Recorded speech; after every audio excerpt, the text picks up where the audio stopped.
So let's now welcome our next speaker, is Dr. Aldo Meroto Jr. Dr. Aldo Meroto Jr. is going to be talking about weed resistance to auxinic herbicides. Dr. Aldo Meroto is a professor in weed science at the Federal University of Rio Grande do Sul in Porto Alegre. He got his bachelor's degree in agronomy from the UDESC, Universidade do Estado de Santa Catarina, a master's degree in crop sciences with focus on weed science from the Federal University of Rio Grande do Sul, and a PhD in ecology with focus in weed science from the University of California, Davis, and a postdoctorate from the University of Florida. The main research, extension, and teaching activities of Dr. Meroto are related to the integration of basics and applied studies on the evolution of weed resistance to herbicides, molecular biology applied to plant invasiveness, and the effect of the environment and crop management on weed dynamics. Let's all welcome Dr. Meroto.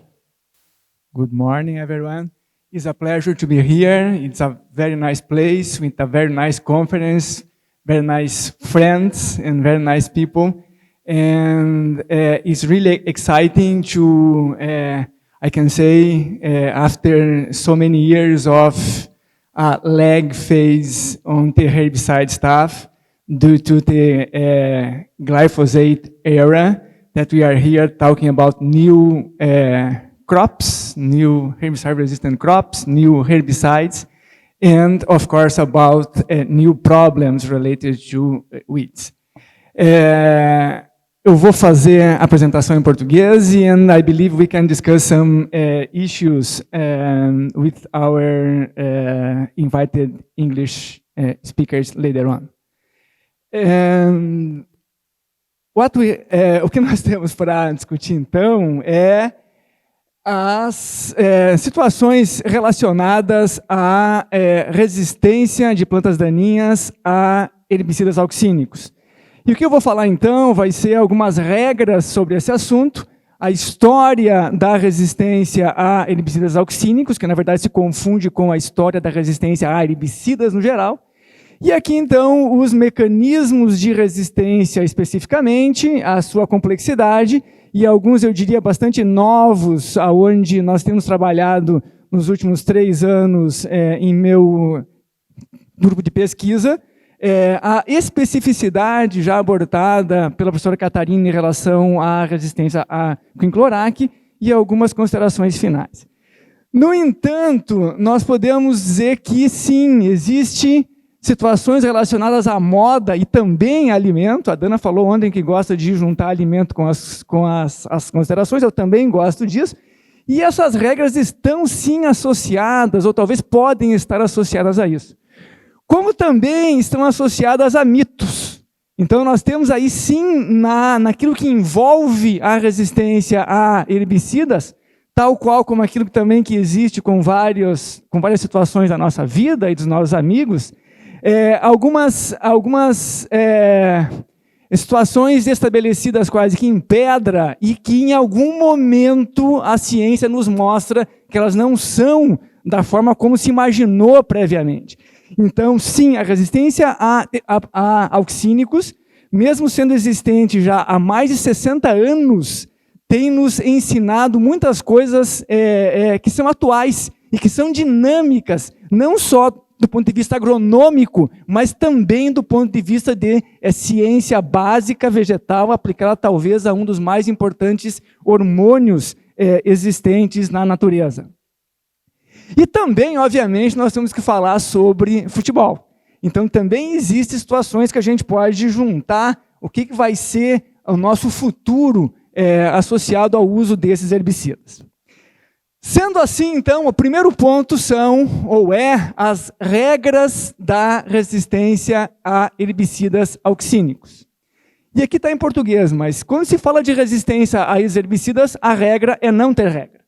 Ou seja, todos aqueles preconceitos que nós temos quando se fala de resistência a glifosato, a LS principalmente, que as coisas são assim para tal grupo de herbicidas, para a CCase, as coisas são assim para esse mecanismo de ação, para auxínicos não se pode considerar nada como sendo igual quando se fala de 2 espécies diferentes ou quando se fala de 2 herbicidas diferentes.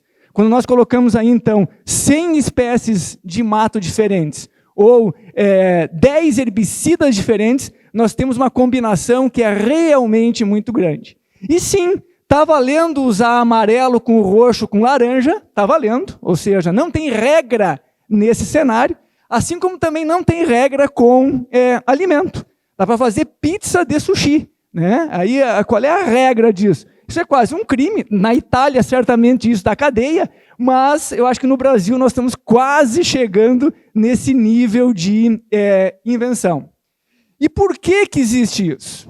Porque nós temos uma grande complexidade de mecanismos de ação de herbicidas auxínicos, que a professora Catarina acabou de falar, e nós temos grupos muito diferentes de herbicidas auxínicos, que é até mesmo difícil imaginar por que eles fazem parte do mesmo grupo. Ou seja, quimicamente, sim, talvez faça sentido, mas eu imagino que talvez, num futuro muito próximo, nós vamos separar esses herbicidas para criar, talvez, para ter, talvez, regras mais claras em relação a essa nuvem de produtos que nós temos recentemente.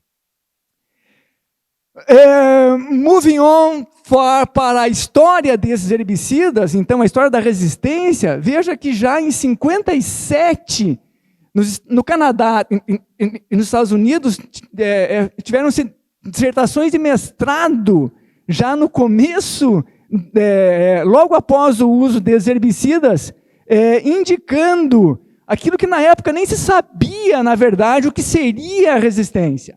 Mais tarde, então, com os conhecimentos de resistência, principalmente auxínicos, se voltou a esses estudos e se caracterizou que aquilo que foi documentado na época, 20 anos atrás, era sim resistência em uma cenoura silvestre e em uma espécie de comelina. E veja o quão interessante é aquilo que foi publicado 5 anos mais tarde, já em 62, numa revista canadense, aonde então, isso aqui são fotos da cenoura, aonde ela morria então pela ação de 2,4-D em 2 formulações, amina e éster, e não morria pela ação de picloram. Obviamente, naquela época não se sabia o porquê que um herbicida auxínico matava e o outro não matava. E nós estamos aí 56 anos depois e continuamos não sabendo por que em grande parte dos casos existe efeito de um herbicida e não de outro. Então, isso é parte da história da resistência a herbicidas que se iniciou com a resistência a herbicidas auxínicos. Passando então agora para quais são as espécies resistentes. Quais são essas espécies? Nós temos aí na catalogação do Dr. Ian Rippey a existência de 39 espécies diferentes. E aí um ponto que tem que ser claramente clareado é que sim, das 39 espécies diferentes, nós temos a maioria, claro, de dicotiledôneas, que caracteriza então o efeito de herbicidas auxínicos, que controlam efetivamente dicotiledôneas e não tem efeito em monocotiledôneas. Onde então a resistência ocorre entre várias espécies, em amarantos, em búvea, em coxa e em algumas espécies dos nossos nabos. No entanto, também aparece como resistência a herbicidas auxínicos, onde se subentende, em grande parte dos casos, 2,4-D, resistência a monocotiledôneas. Aí, principalmente, as equinoclose e uma espécie de digitária. Então, nós temos que separar isso é básico do básico. Nós não podemos entender ou extrapolar que existe resistência de, por exemplo, 2,4-D, o típico herbicida auxínico, em gramíneas. Porque 2,4-D, obviamente, não tem efeito em gramíneas nas doses regulares de uso para controle de espécies dicotiledôneas em culturas. Então, é importante que exista essa separação, mais uma vez, de um grupo de herbicidas que são colocados no mesmo pacote, mas tem efeitos diferentes, principalmente, obviamente, quando se pensa em quinclorac e, atualmente, com os outros demais herbicidas arylpicolinatos, que são, então, específicos em monocotiledones. E eu vejo que, muitas vezes, existe um engasgamento quando aparece gramínea como sendo resistência a herbicidas auxínicos. É porque nós estamos falando de grupos químicos diferentes que, por uma questão de convenção, são ainda colocados no mesmo mecanismo. E aqui está uma situação, então, que a gente tem que ter bastante clareza.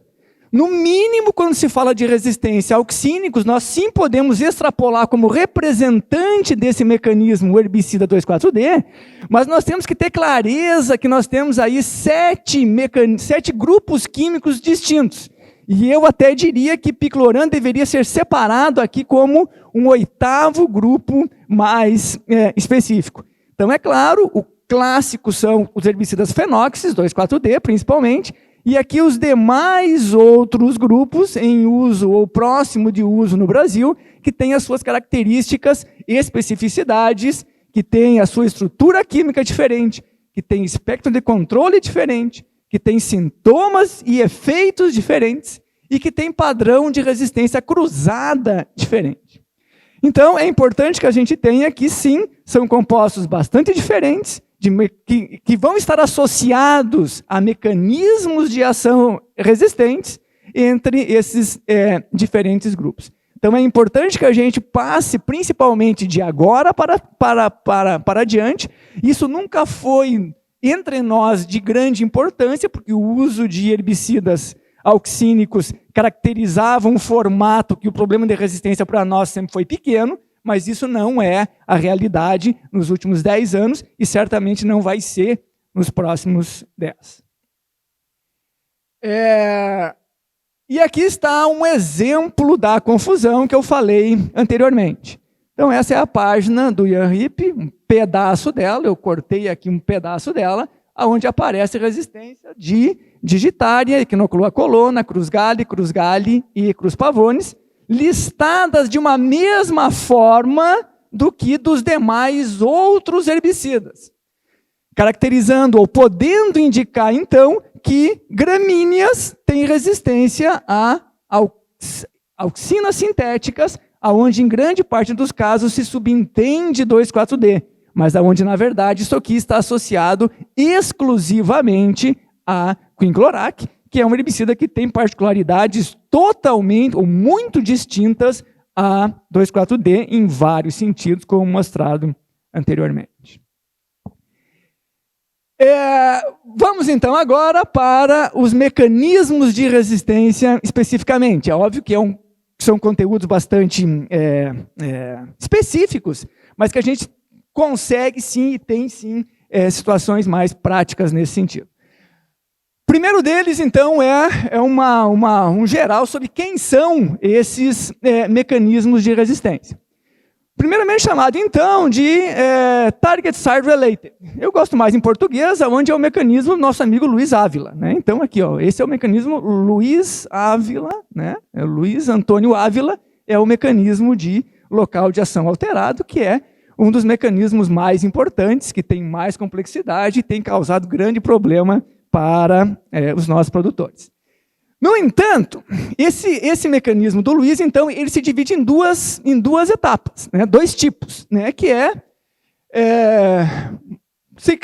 seria em inglês, então, mutations on the target enzyme, mas em português ele é ainda melhor, que é mutação na enzima-alvo, né? E também a superexpressão da enzima afetada, causando, então, resistência a herbicidas. O outro grupo de mecanismos de resistência, então, são não relacionados ao Luiz Ávila. E desses, então, o principal deles é aumento de metabolização. E aí vem o meu mecanismo, né? Então, isso aqui é Aldo Meroto. E eu me dou o luxo até de dizer que esse aqui também é meu, porque ele é Meroto Aldo. Então, aqui nós temos os 2 mecanismos de ação com grande diversidade, com grande complexidade e que caracterizam situações extremamente distintas. Eu sempre enfatizo que a nossa escola de resistência a herbicidas, ela é essa aqui. Grande parte daquilo que é escrito, pensado, desenhado, ou foi com base naquilo que existia nos anos 70, 80, que era mutações na enzima-alvo, mesmo sem saber, nós estávamos estudando, modelando, pensando em resistência associada a esse mecanismo. No entanto, a natureza nos brindou com situações mais complexas de ocorrência de resistência a herbicidas. E nesse momento da nossa história, nós estamos avançando nesses conhecimentos aqui e também indo para situações que hoje nós nem conseguimos denominar direito o que está acontecendo, que são mecanismos mais complexos. Também, então, a resistência pode estar relacionada à variação de absorção e translocação, compartimentalização e rápida necrose. Então, eu vou falar com um pouco de detalhes sobre a minha interpretação da resistência a herbicidas auxínicos associados a exemplos destes diferentes mecanismos de resistência.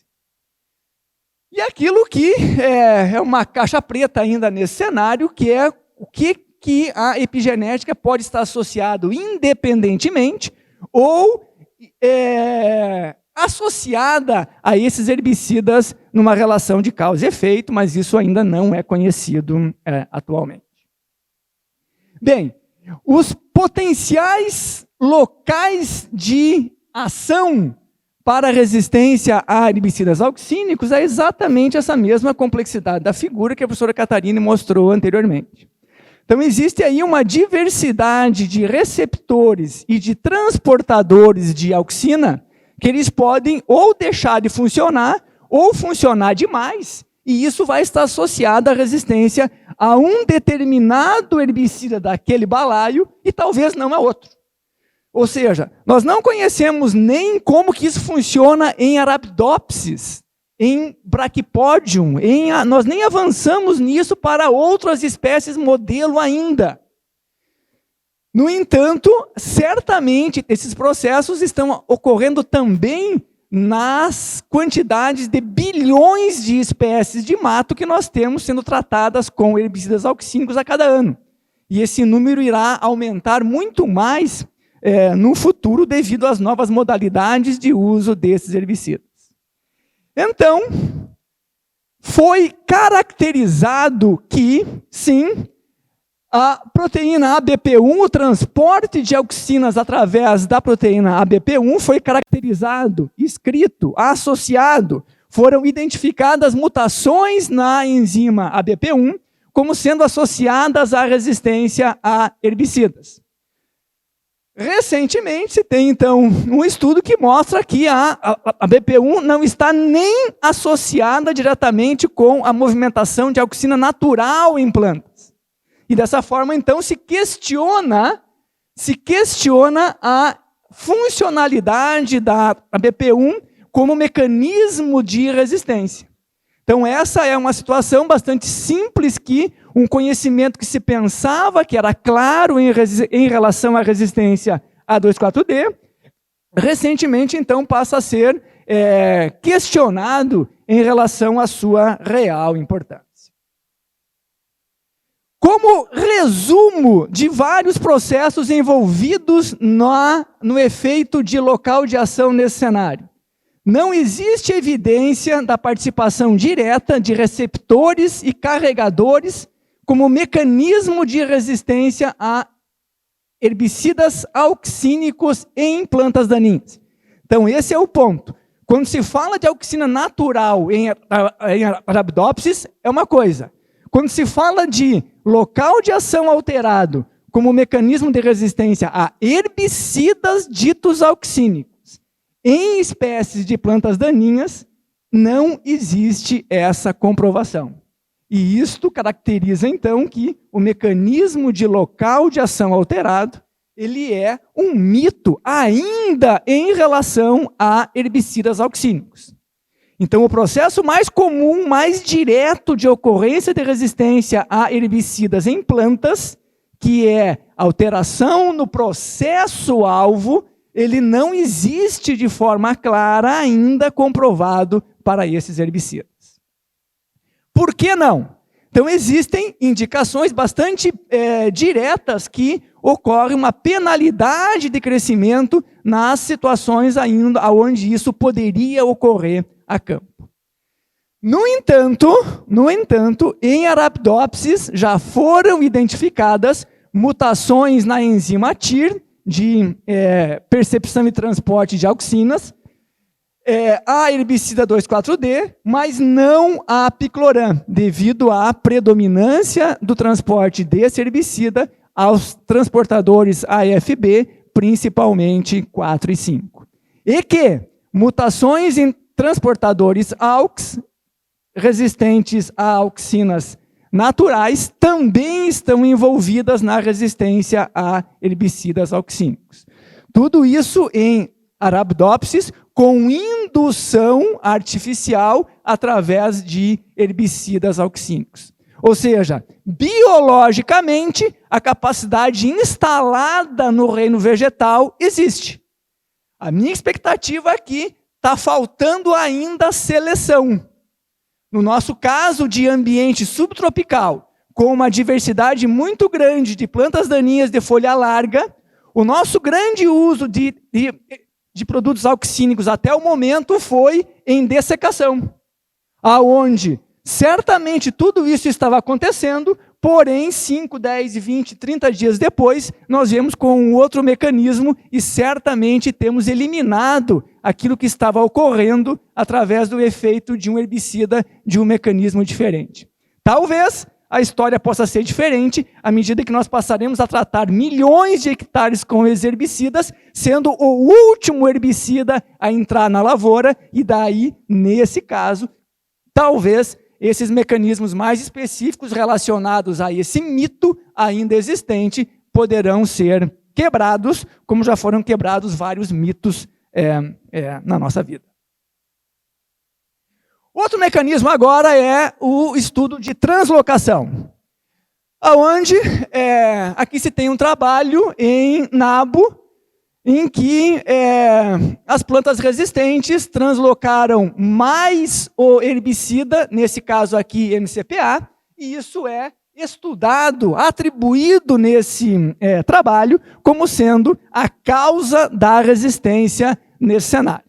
Então, um processo onde se quantifica a presença do herbicida em diferentes partes da planta e é atribuído de uma forma bastante simplória como sendo a causa da resistência.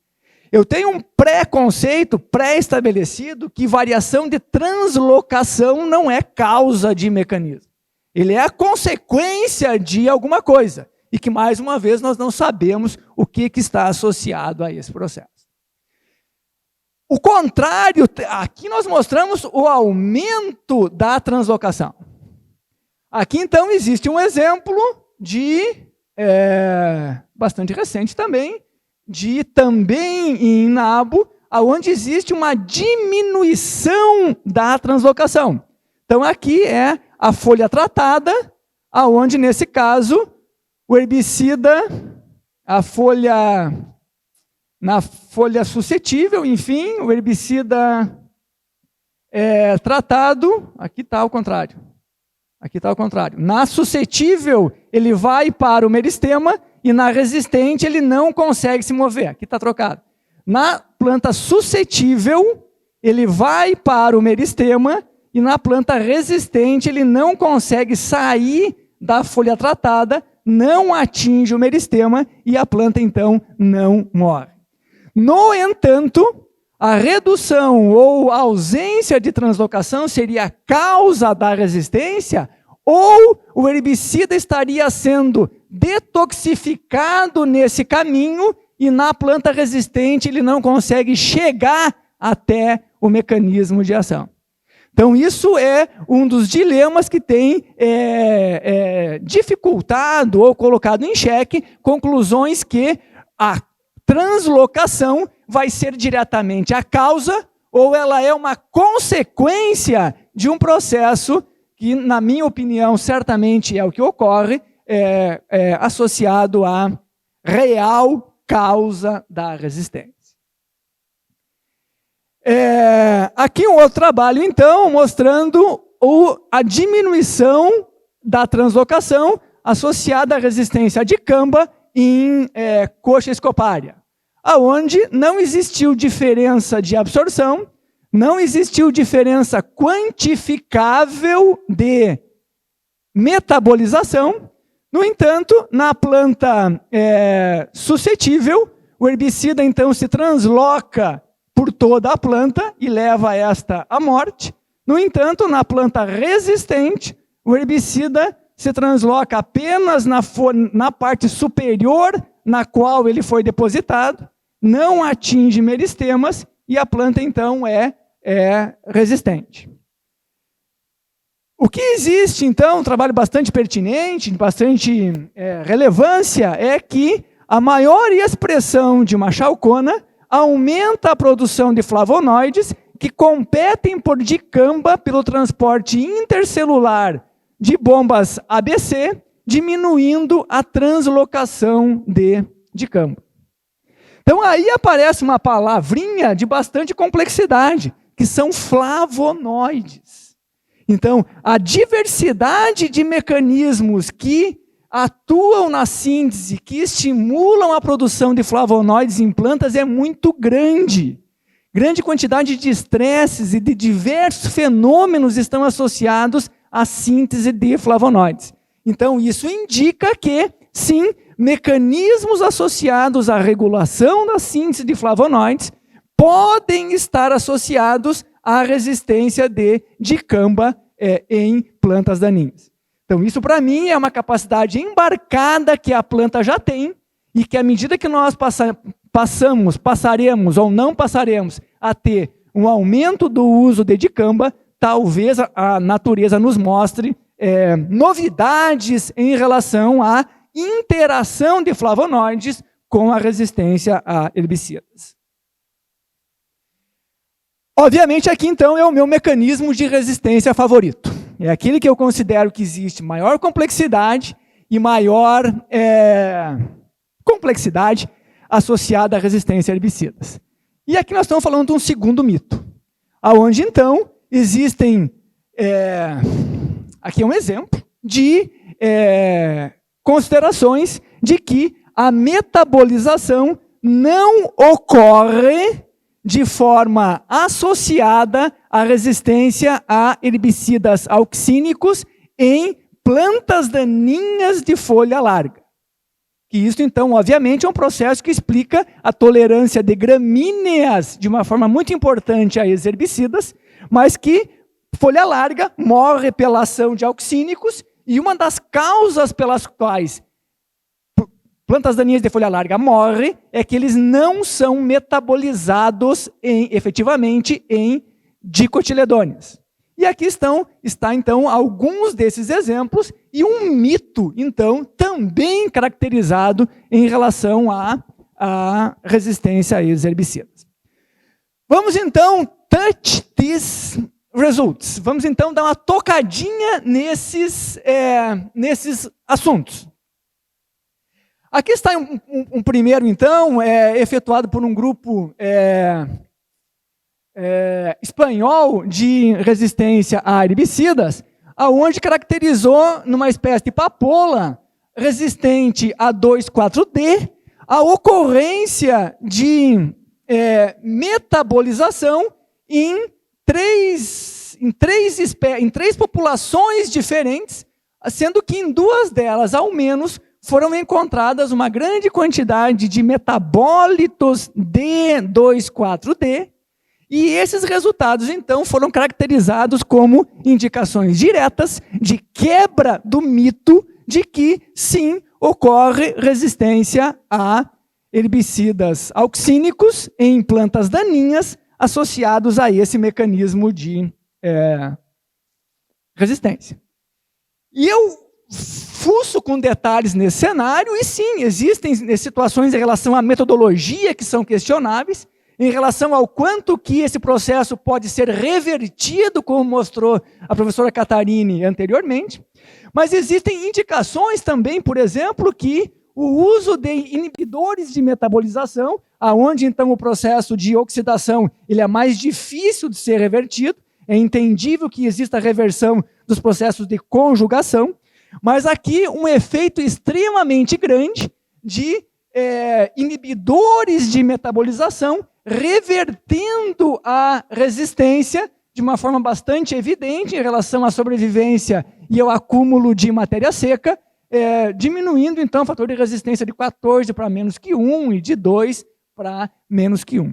Atribuindo um passo a mais, uma moderada solidez a mais nesses resultados.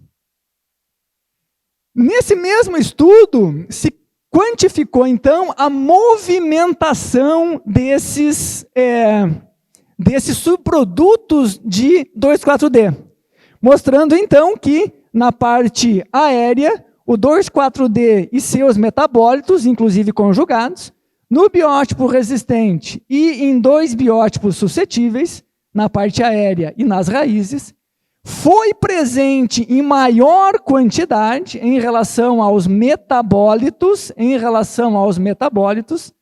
nos 2 biótipos resistentes em relação à total ausência desses metabólitos no biótipo suscetível.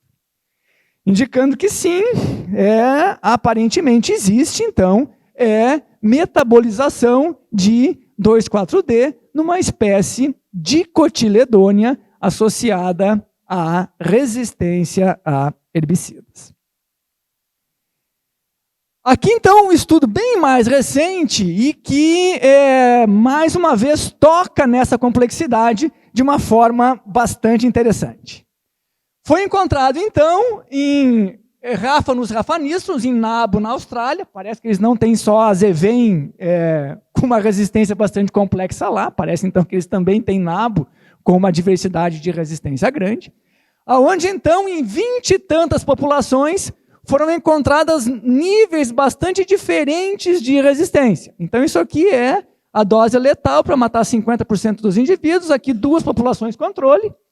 Mais uma população suscetível aqui a meio caminho. Mas um gradiente bastante diferente de níveis de resistência em 24, 25 populações.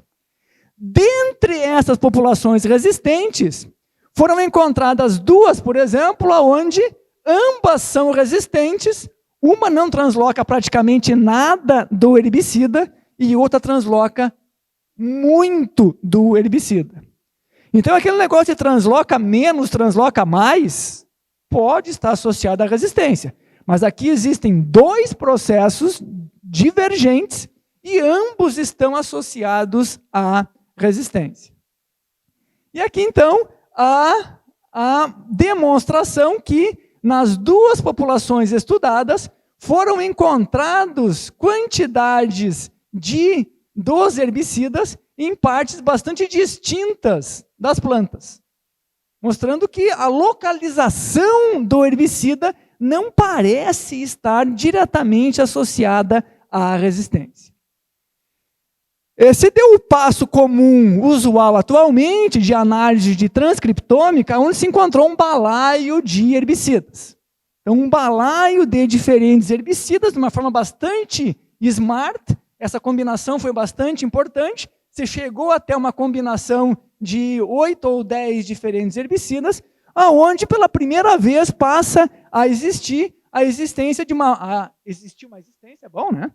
passa a existir proteínas quinases associadas à resistência a herbicidas. Mais uma vez, altamente associadas a estresses, altamente associadas à degradação de estresses em plantas. Mais uma vez, mostrando que a capacidade instalada está lá e ela pode ser desafiada pelo maior uso de herbicidas.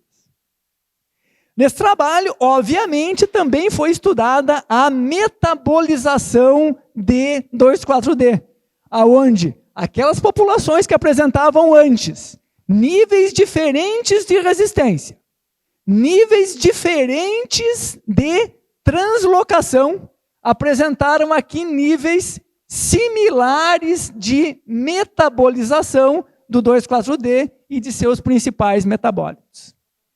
Em resumo, nesse trabalho bastante importante que eu coloquei aqui a citação dele, em resumo, a metabolização sim ocorre, mas não está correlacionada com a resistência a herbicidas nas espécies estudadas. A conjugação com 2,4-D, com glucose, pode ser revertida. E que o máximo que se conseguiu chegar, e no meu entender, a melhor conclusão sobre resistência a herbicidas auxínicos está aqui. Que a resistência é devida à sinalização de auxinas, mais a associação de proteínas MAP-quinase e mais alguma coisa de translocação. Então, meus caros, 60 anos depois da tal da cenoura resistente a 2,4-D, nós chegamos à total abstração do que causa resistência a herbicidas auxínicos em plantas daninhas. Mesmo com transcriptômica, com situações mais variadas de metodologias de quantificação.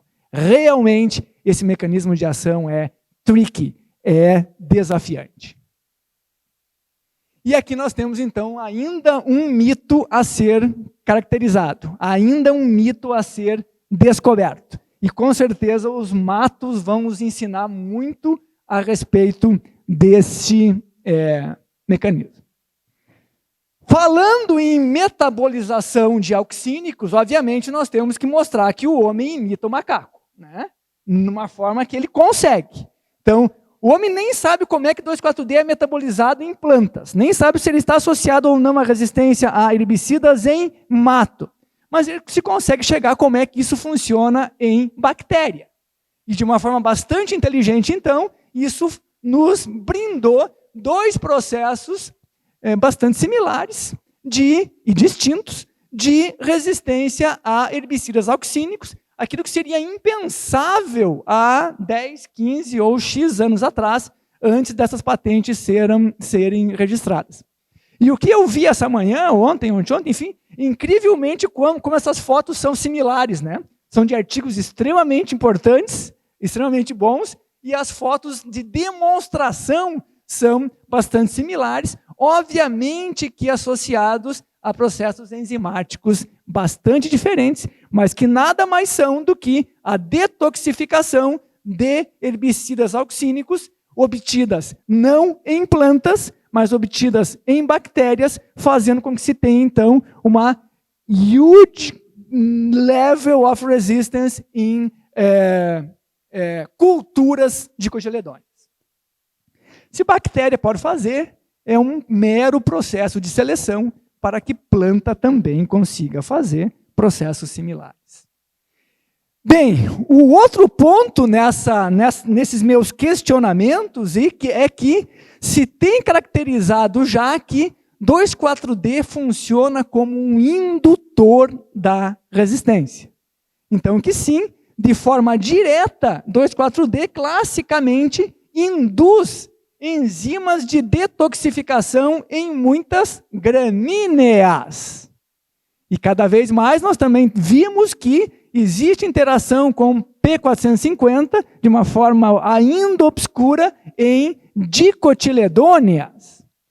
E 2,4-D possui um efeito de Safner, um efeito protetor, protegendo o sorgo de Alai sem diminuir o efeito em dicotiledôneas.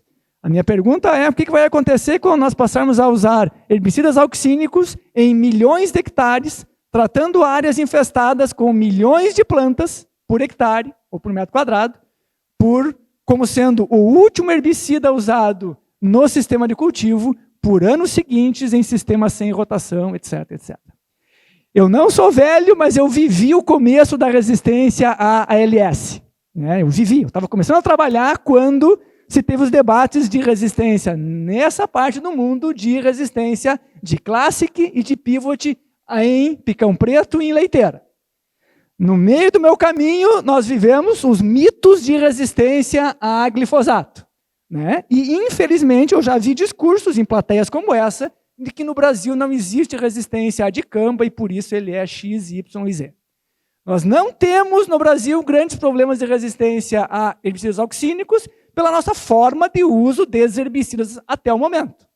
seja, a ausência de uso de dicamba por 30 anos e o padrão de uso de 2,4-D nos brindou com situações distintas. Mas eu digo, as plantas têm uma capacidade embarcada aonde a nossa pressão de seleção talvez mostre situações distintas. Saímos daqui rapidamente, vamos então para o processo de rápida necrose, aonde então causada por 2,4-D no Brasil. Então, o processo de rápida necrose foi encontrada na região do meio oeste dos Estados Unidos, associada à resistência de glifosato em... which species is the rapid necrosis? I forgot about.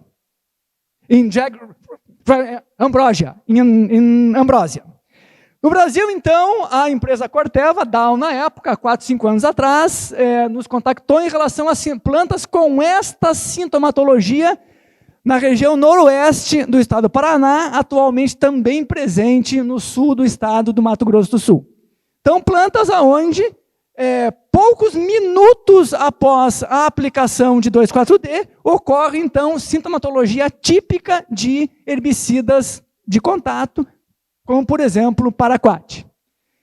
Primeiras avaliações, depois de longos estudos, mostraram que sim, poucos minutos, alguns dias depois, essa sintomatologia resulta nessa planta e a sintomatologia clássica de epinastia resulta na morte da planta. Naquela época, no começo, com uma grande variabilidade. Nosso aluno Andrew, que está terminando o seu doutorado, quase foi embora. Professor, eu não consigo ajeitar essas plantas, ora é uma coisa, ora é outra coisa, ora tem necrose, ora não tem, enfim. As amostras vindas do campo tinham uma variabilidade extremamente grande. Demorou mais de 1 ano para ele conseguir ter estabilidade e conseguir reproduzir os sintomas existentes de uma forma concreta. Bem, eu tenho que acelerar porque o tempo está andando. É 2,4-D ou é glifosato? Porque ambos são usados em mistura em grande parte das situações. Concluiu-se que sim, a aplicação de 2,4-D isolada causa a necrose independente do efeito de glifosato. É 2,4-D ou são formulantes? Sim, a aplicação de 2,4-D puro, sal puro, causa a sintomatologia de rápida necrose. Então, isso não é glifosato e isso não é formulantes e nem adjuvantes existentes na formulação comercial. Nível de resistência. Sim, depois de X dias após a aplicação, as plantas suscetíveis morrem e as plantas que tinham a sintomatologia de rápida necrose não morrem, resultando num fator de resistência bastante concreto.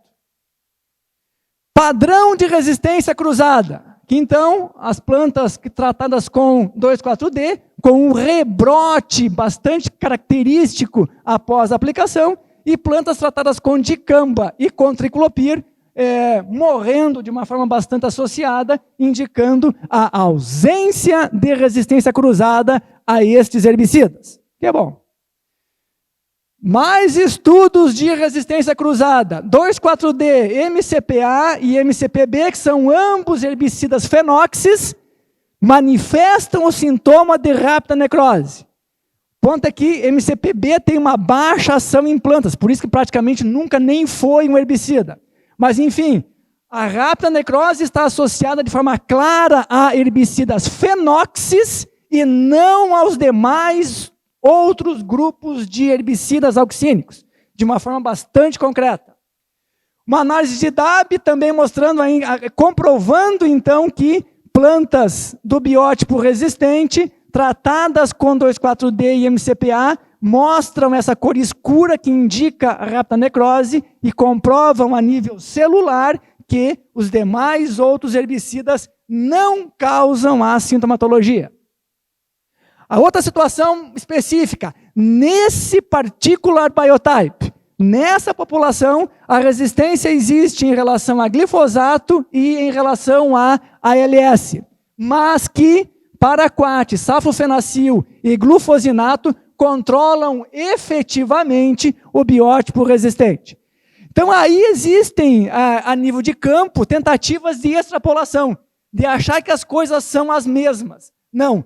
O nosso padrão de seleção de uso de herbicidas, glifosato, 2,4-D e paraquat, ele tem selecionado coisas diferentes a nível de campo. E não tem por que imaginar que as plantas de buva são da mesma forma. Então, existem no mundo, ou no Brasil, outras indicações de padrões de resistência mais complexos. O que eu sei, o que eu tenho certeza, é que esses biótipos que nós temos trabalhado apresentam resistência a 2,4-D, glifosato e inibidores de ALS. E aqui, rapidamente, passa a ter os pontos de complexidade. Baixa temperatura, não ocorre rápida necrose. Baixa luz, em baixa quantidade de luz, a intensidade da rápida necrose é bastante diminuída. Um outro ponto, o que eu faço se eu tive a rápida necrose? Eu aplico herbicida outro ou não? Então aqui, dicamba isolado matando a população resistente. 2,4-D mais dicamba concomitantemente, meio que matando. Dicamba 4 horas após a aplicação de 2,4-D, ou triclopir 4 horas após a aplicação de 2,4-D, não matando a população resistente. Estes herbicidas, quando aplicados 24 horas depois, matando a população resistente. Ou seja, logo em seguida, quando desses processos existe uma variação de efeito. Nós temos tentado descobrir a regulação desses processos, temos alguns GAS, nós temos tentado entender como que a movimentação de auxínicos pode estar associados a esse processo sem grandes resultados. Em resumo, a resistência causada por rápida necrose em 2,4-D é a herbicidas fenóxis, mas não aos outros. Depende de temperatura, luz e estágio de desenvolvimento, com uma grande confusão a nível de campo. Às vezes ocorre, às vezes não tem, o que está acontecendo? Isso é explicado, do meu ponto de vista, pela variação desses fatores. E a regulação desse processo, nós estamos ainda digging nesse assunto. Quase no final, 2, 3 slides, a professora Catarina já mostrou aquilo que era importante em relação à resistência a quinclorac. Eu tenho trabalhado com isso já há 20 anos. Eu nunca coloquei grandes expectativas porque eu tinha um feeling que era um mecanismo complexo. Digo, as coisas existentes nesse processo, associados à beta-Cas, parece que não fechava o caixa, alguma coisa tinha. Recentemente, o japonês tem demonstrado que a segregação de capim-arroz na geração F6 não explica a expressão de beta-Cas. A transformação de Arabidopsis com beta-Cas não explicou a resistência a quinclorac.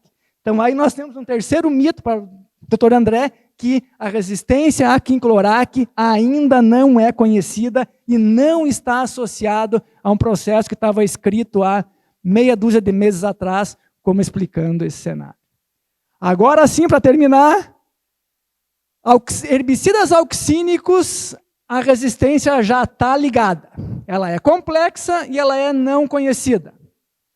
Os novos eventos OGM e os novos herbicidas são indiscutivelmente importantes ferramentas para o controle de mato de folha larga resistente e para o controle de capim-arroz resistente na cultura do arroz. Mas, but. Sempre tem um but no raio da vida, que é a natureza. Esses 3 mitos também estão existentes e também estão ligados. A resistência a herbicidas auxínicos pode nos ensinar mecanismos de autodefesa da planta. E poderão nos ensinar como que o mecanismo do Luiz Ávila ocorre em herbicidas auxínicos. Moçada, o negócio é uma luta, né? O negócio é uma luta. E no Red Corner, quem é que faz dos americanos, quem é que faz a voz aí do card box? Nós temos aqui, de um lado, as culturas auxínicas. E do outro lado, o mato. Né? e a luta está começando. Tinha que dar o sinal do gongo. Plim! Né? A partir do momento que a CTN-Bio, que o chinês mandar embarcar a soja, nós vamos ter bilhões de plantas sendo tratadas com esses herbicidas. Quem é que vai ganhar esse negócio, eu não sei. Só sei que nós temos um azul e nós temos um vermelho. E que, recentemente, o mato azul é o que tem ganho o processo de uma forma bastante tranquila, sem grandes estresses, e é assim que o negócio tem funcionado. Com isso, então, eu termino a minha apresentação. Muito obrigado.